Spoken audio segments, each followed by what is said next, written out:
Welcome to the Open to Hope Show. I'm your host, Dr. Gloria Horsley, with my daughter and co-host, Dr. Heidi Horsley. Well, Heidi, we've got an interesting show today because we've got somebody on, two people on who've had a sibling loss, but somebody you know well. Yes, my sister, who's been on our show before in California. Uh-huh. So Rebecca Bara is right here next to me. Yeah. And her good friend, Sarah Franco, is sitting next to her. Mm-hmm. Hello. Hello, Hi. both Hi. of you. Hi. And Rebecca and Sarah are yoga instructors, as you know. And this is really important for you all to know when you're watching this show. We're going to talk a bit about sibling loss, but Heidi and I have done a lot of shows on the importance of yoga, and these guys are primo experts in it. Absolutely, Mom. So the name of our show is Finding Hope Through Baptiste Yoga, because that is the type of yoga that both Sarah and Rebecca do, and they're going to tell us more about what that entails. Let me introduce a little bit about their backgrounds. Rebecca right here, my sister. She is my younger sister. She is the owner of Baptiste Power Yoga, Silicon Valley in Palo Alto, California. And she is the former owner of Vibe Yoga Studio. And next to her is Sarah Franco. And she is an instructor at Lyons Den Power Yoga here in New York City and has her Master's of Social Work from NYU. And both Sarah and Rebecca and me, we all lost, and you, everybody on this show has lost brothers.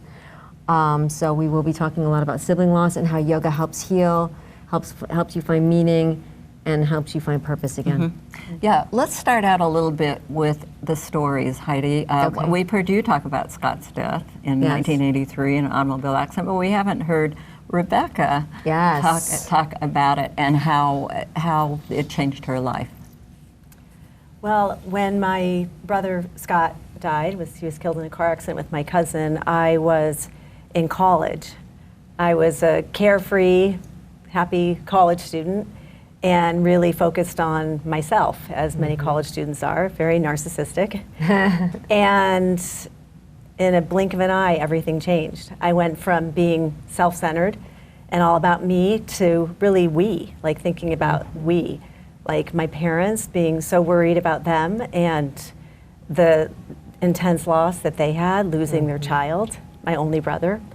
And really, like from that point on, I just stopped sort of trusting life. Just realizing that everything can change in the blink of an eye, and got out of like the self-centered me and really thought bigger about like the impact of life and what can happen so quickly. And so just from that, I think from that moment on, I really went to a place of living more cautiously and carefully, and maybe not living my full potential, kind of held back because out of fear that everything could change in the blink of an eye. Yeah. Everything could change. And I also really was in a place of where I didn't want to cause any more sadness for my parents, especially. I really wanted to make sure that I was living a life where they didn't have to worry about me, where I wasn't going to cause any more sadness for them. And so I really went to this place of protecting them, and just being sort of careful and cautious in my life. Yeah, you know what's interesting, Rebecca? You and I lived together for 6 months after Scott died in the same state. And then I moved to New York City. We were in Utah together, going to University of Utah, and I don't feel like we leaned on each other that much. Yeah. I think that it was almost too hard. Yeah. It was almost like, okay, I don't want to talk to Rebecca about it because it's like I'll totally fall apart. Yeah. I can't even go there. Yeah. And I just find that really interesting that we didn't kind of lean on each other. Years later we did, but not initially. No.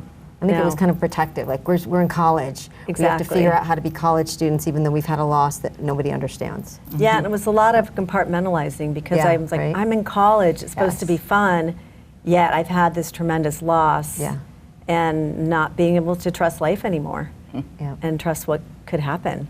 Well, I want to move on to Sarah now because we're going to talk about how your life's evolved, and we've certainly talked a lot about how Heidi's life's evolved and what she's gone into because of her brother.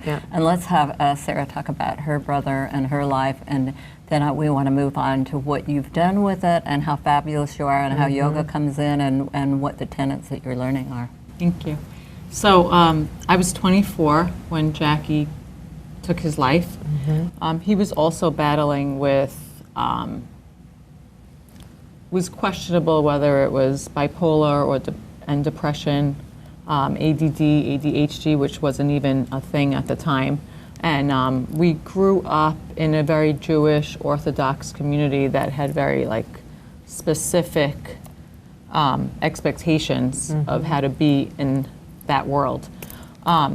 So I was, my mom was Lebanese, and I was trained that I would be married at 18, and so I was pregnant with my third daughter when I was 24 years old, and that was when Jackie took his life.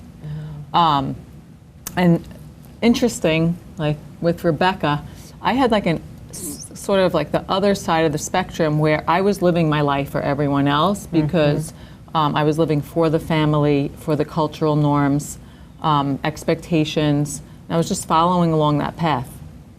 And when Jackie took his life, I knew that something was very, very wrong in the way that things were going in terms of my family language and the way that I was pursuing my life. I was married, and my husband was an addict. He was gambling at the time, so there was a big disconnect, and I was sort of just raising my kids on my own. And at that point in time, I just said that I needed to go back. I didn't go to college. I got married right out of high school. So immediately went back to my high school and finished up some loose ends that needed to get done to get my high school degree, and then went into pursue my psychology degree. So you didn't have a high school degree when your brother died. No. And it sounds like it made you feel like life isn't forever. Right, exactly. It's short. and my brother is gone, Exactly. and I've got to. That happened to me too. I've got to kick it in high gear. Exactly. And life can make just the be most over of this tomorrow. short life that we have. Exactly. And so I was like, I can't take this world life for granted anymore. And so I took the bull by the horn, and I'm like, it may upset some people around me, but I'm going to have to make some changes. And I went back. I went to school. Women in that community really weren't pursuing career. They were mostly stay-at-home moms and raising their kids, which is amazing, but there's a way to do both, is what I felt. And so I pursued I got a scholarship to NYU. I had my applied psychology degree, my BS from there in applied psychology, and then went on for my master's of social work. Wow. Yeah. Your brother really changed your life. Completely changed my life. Till this day, I owe I owe a huge chunk of my direction to that loss, his loss, and his life.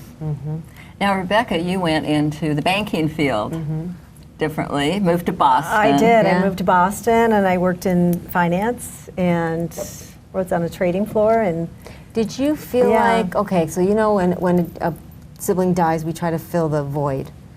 I'm wondering if Scott dying had anything to do with your choice of, you went into a male-dominated profession at that time. Yes, and I also wanted to make my parents proud. Okay. And my father was in banking, and I wanted to, I wanted Weren't to you make the him only proud. woman on the floor at one point? Or I one was of them? one of very few women on the trading floor at the time in Boston. Yeah. And so I wanted to, again, I didn't want to rock the boat. I didn't want to cause any more pain and suffering for my parents. And so I wanted to sort of do the right thing, and that felt like it was the right thing to do, to go into banking. Which I did not like. Which I discovered after 7 years. It wasn't for me. Yeah. Yeah. And so the finance area wasn't for you. No. And now you're an entrepreneur in your own business. Yes. Which is also interesting because my father had his own business, and here I have my own business now. It's interesting how all that ties together. And but again, I'm in a field now that I feel passionate about. It's something that's really resonated with me for really my whole life. Yeah, getting into the physical fitness business before yoga. And you also had 4 children and named the oldest grandchild after Scott. Yes, after my brother Scott. Yeah. And the ironic part is, as we all know, my parents have 10 grandkids. I've got 2 kids. Rebecca has 4. My other sister has 4. And Scotty, the one that's named after Scott, looks the most like Scott. Yeah, he does. And I think that's really interesting and ironic. Yeah. So. Yeah, I think so. So you decided to pursue, are you doing social work and yoga? So I was practicing social work, especially in addiction and mental health, in the mental health field, and working with underprivileged communities like adolescents struggling, especially boys dealing with cofactors of either addiction, health issues. So you really got into your brother's. I really Whoa. wanted to dive into that. Really try to figure out how I can help other kids like Jack, because in my community, addiction and mental health stuff were like shoved under the rug. Yeah. And so I created the first addiction agency in my community in Brooklyn. It's called SAFE, Sephardic Academy Family Addiction. Good for you. And so I raised a lot of money for that, and I'm grateful because it started to become like people would reach out and speak up about what they were going through. And instead of it being so taboo. And so lots and lots of families have been saved because of, normalizing it, so to speak. And then I had a change in my life, in my personal life. I got remarried, and while I was working as a social worker, my present husband, he's older than me, and so he kind of wanted me around more, and so I had to take like a step back from that career, and I knew I wanted to help people. So as much as I was trying to make this new marriage work, there was just this burning sensation. And I was a runner at the time. I was a competitive marathoner, and I believed wholeheartedly in moving therapy and meditation. And so I was practicing yoga, which had made a huge shift in my life just because I was going through this grieving process. And the combination of moving with my breath and dancing and being like in my body and getting like somewhat inward and away from the outside noise of the world, there was a powerful shift for me, and I wanted to give back. So I then fell into the yoga world and went out and pursued my certifications and brought yoga to my community as well. So a lot of women that were struggling in suppressed marriages were really, really just loving the experience and exposure of this type of healing meditate, like just movement. Yeah. And, Well, we were talking before the show, as you both know, trauma and loss get stuck in the body, and the body keeps the score. And it's interesting because you see, yoga's been really important in my life, and as a way of just when things get tough. And it's interesting how certain poses, like, heart openers, they tap an emotion that sometimes you don't even know is there, and it needs to be released. Yeah. And it is such a powerful way to work with people. Yeah. And you So give back so much to the community because, people feel better and they release so much during the class, and then they can go out and do better work in their own lives and be better Totally. parents and better therapists and better everything. But I'm watching this, Heidi, and I'm saying, but I'm not flexible. Right, How can right. I possibly do yoga, Rebecca? Well, let me just share about Baptiste Yoga in Yes. particular. So the style of yoga Now, that do you want to Sarah- say something about Baron Baptiste? Yeah, so Baron Baptiste is Baptiste Yoga is a person, Baron Baptiste. Okay. And his parents opened the first yoga studio and a health food center in the 50s in San Francisco. His father Wow. was actually Mr. America. Wow. So he has a long legacy of yoga, and when yoga came to the U.S. back in the 50s, 60s, all the gurus stayed at his house. So he's really been So born. he grew up in in the yoga in the world. yoga world. Wow. Then he created this style of yoga, Baptiste Yoga, and his thought around creating this style in particular is to make it accessible to everyone. Anyone can do this. Maybe it's not for everyone, but anyone can practice this style of yoga. There are no barriers to entry. You don't need to be flexible. You don't need to understand the Indian Sanskrit language. Good. I hate that one. I can never remember. You don't have to believe in Buddha. There's no barriers to entry. It is really for everyone. And so it's a style of yoga that has resonated with, I think, both of us. And the practices and techniques of Baptiste Yoga are asana, which is the physical practice, which gives you access to vitality, power, and freedom. Meditation, which gives you access to getting present and Okay, awakening. now you're listening. You can sit in your chair and do this one. Yes, and learn to do it. Well, and the last piece is inquiry, which is asking questions to discover something new about yourself and your life. And through the work, especially of inquiry, is where I got really clear to what I wanted to do in my life and why I sort of was following the other paths that I wasn't as happy. And then I got clear what I really want to practice Baptiste Yoga and have a Baptiste Yoga studio so I can share this style with other people. The one thing I like about it is if you're not sure what you want to do with your life, or if you're in major adversity after loss, this will help to clear your mind and to help you figure it out, it sounds like. Absolutely. So the first practice, the asana, that we start with physicalness. So you do the practice, the physical poses.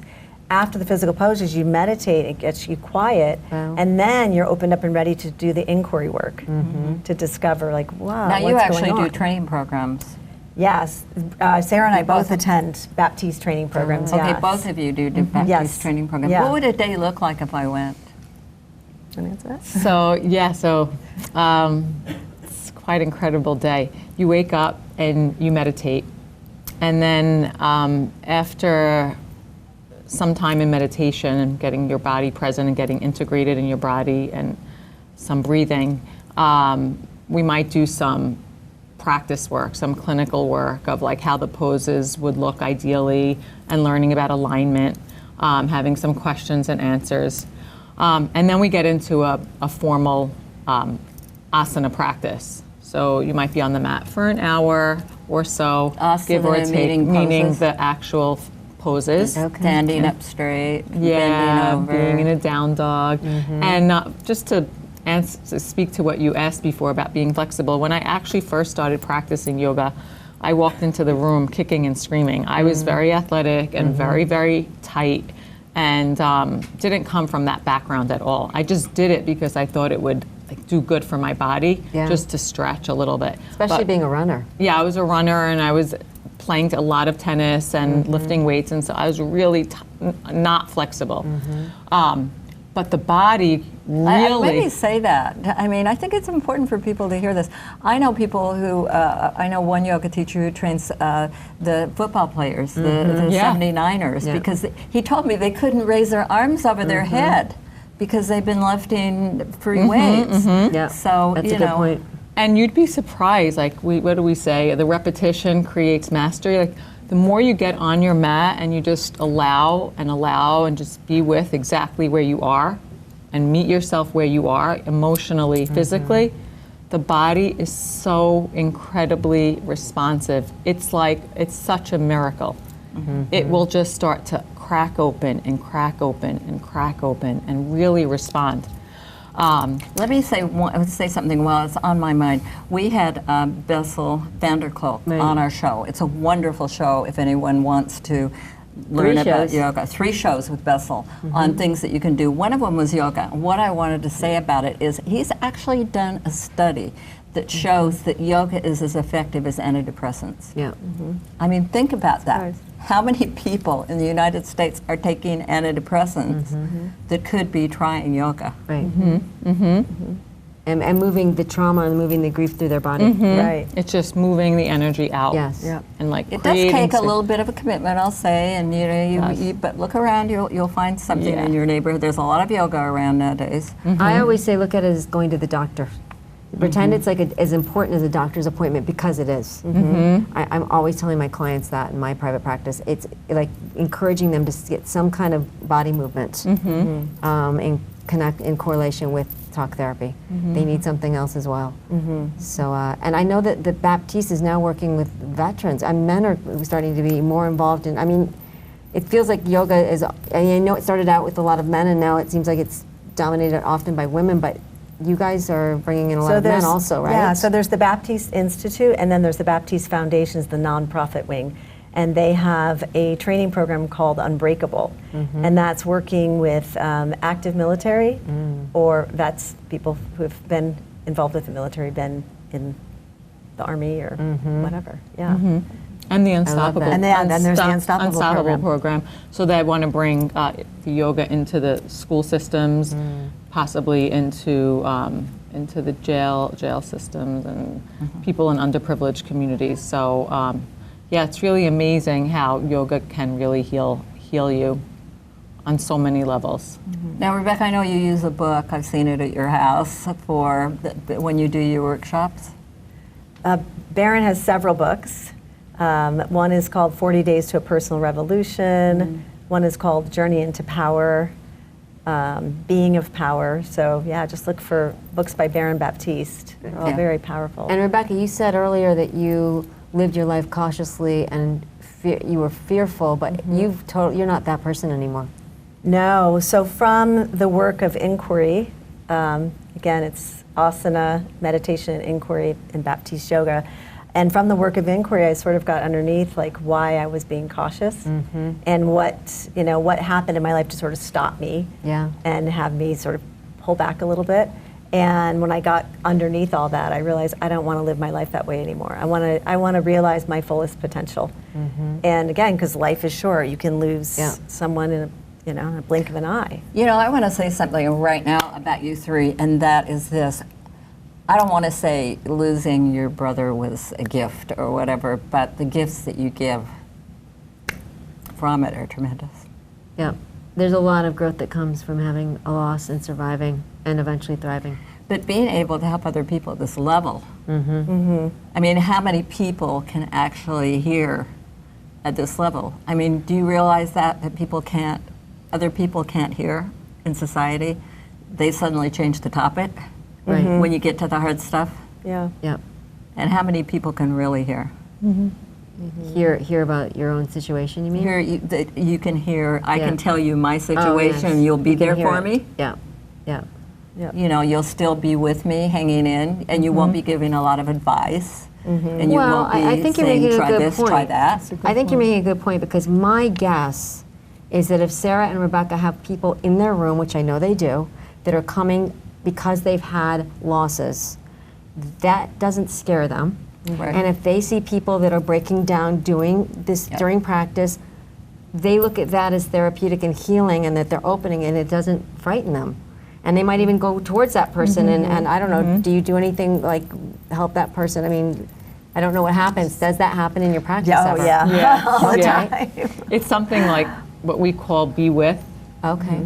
Sometimes I just encourage people to actually be with themselves. I like this. Regardless of how they're feeling that day. So like no judgment. Maybe they walk in and they're tight. Maybe they walked in after having a dispute with a family member or they had a rough night. Who knows, whatever, or a loss. And can they just be with? You know, really just be without having to do anything with the emotions. And so Just be with it. just be And with be okay with it. Yeah, and then just as a leader to be able to be with each other and be with our students. You know, I walk into a room now and I just think what a gift it is for me to be able to just walk in and it's like You're not sweeping it under the rug Yeah. like you were socialized to do as a kid. more exactly. You're allowing people to have it. You're not trying to Yeah. take it away. Right. And say, settle down, you're fine. Here's Right. more Kleenex. You'll be able to Right. handle it. You'll know what to do next. Right. You're right. letting them own Have it their and have experience. it. Yes. Yeah, It's very exactly. cathartic. Yep. Yeah. Very In cathartic. fact, often I won't even offer a Kleenex, like because Yeah. that's to saying don't cry. It's Right. like Right. no, cry. Your yoga mat is one of the best places to cry. And I know in my studio, and I'm sure where Sarah is as well, it's like it's welcome. Like cry away if you need to cry. It's a great place to do it. It's a safe place to do it. If you're angry, work it through on the mat. Absolutely. 'Cause you know loss Every often emotion brings anger. Yeah, Yeah, it's just absolutely. like dump your stuff here. We'll clean it up later. Exactly. We've Like got that. you. It's all good. Yeah. It's all It's all good. good. We'll We've clean got it up. judgment. Just get rid of. Just do what you got to do. No That's judgment. right. Yeah. Yeah. Okay, now tell me where we can find you guys. Where can we find you? You can find me at Lyons Den Power Yoga. There's 2 studios, one in Tribeca, one in Chelsea. I also teach in Brooklyn out of my home space there. It's in the Midwood section of Brooklyn. And I have a website, sagoyayoga.com. And that's where you can What was find the me. first part of your website? Sagoya Yoga. Sagoya. How do you spell that? SAGOYA. Okay, .com. so we can find you on there the net or Lyons Den Power Yoga. Okay, Yeah. all right. And Rebecca, how about you? You can find me at Baptiste Power Yoga, Silicon Valley in Palo Alto, California. And my website is www.baptistesv.com. Okay, and we can find the Baptiste Yoga in general on the the web. Yep, Baptiste Institute. Baptiste Institute. Yeah, or and find it. BaptistePowerYoga.com. Yeah. So I can find out where something is in my neighborhood. Yeah, or Absolutely, something, you'll and- find the affiliate studios on that, and programs, and where they may be holding workshops in different parts of your area. Uh-huh. Yeah, And if they're- Baptiste, there are, I think, 150 affiliates around Wow. worldwide. Wow. Worldwide. So if you go to their website, you can find a Baptiste studio in your Right, area. and come out to California when Yeah, Becky's come doing to California. Rebecca's doing a Exactly. workshop, and Exactly. here when you're doing one, and absolutely amazing and wonderful. Well, if you've got a piece of advice for somebody who is suffering, that is watching this show right now, what would it be? Well, like be with. I love that. Like be with the sadness. Be with everything that's coming up. And yeah, we have emotions, but don't let your emotions have you. Like the emotions will come, and they'll go, and they'll come and they'll go. Just like when you meditate, thoughts come and go, and like yeah, be with them. Be with all of them, and also that like time helps. Like time helps. And I would say, yeah, that's great to add to Rebecca. See if you could get out and either walk or get on a yoga mat, find a local yoga studio, find a Baptiste yoga studio. There's so much power in the action of being in your physical body. There's a lot of shifting of energy. The breathing and the community that's created, the connection that's created in those spaces is so powerful. Well, thank you for the connection you've created in this space today. You're wonderful women, and we appreciate you so much and Thank everything you. you've done. I agree, and thanks for building more awareness about sibling loss also, that as siblings we not only survive but we thrive, and I know that our brothers are our guiding lights. And thanks everybody for watching this show. And Heidi and I always want to remind you that if you've lost hope, please lean on ours until you find your own. And God bless.